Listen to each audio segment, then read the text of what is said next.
सध्या सेल्फीचा ट्रेंड आहे।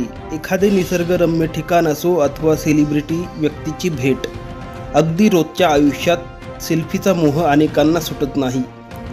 कधी कधी हाच मोह जीवावर बेतण्याच्या घटनाही घडत असतात। बीडमध्ये अशीच घटना घडली असून यात अनिरुद्ध कळकांबे या तरुणाचा मृत्यू झाला आहे। मिळालेल्या माहितीनुसार दुचाकीवर मागे बसलेला तरुण सेल्फी कॅमेऱ्याच्या माध्यमातून रील्स काढत होता। यावेळी गाडी चालविणारा तरुणही रील्समध्ये व्यस्त असल्याने बीड बायपासवरील राष्ट्रीय महामार्गावर अपघाताची घटना घडली।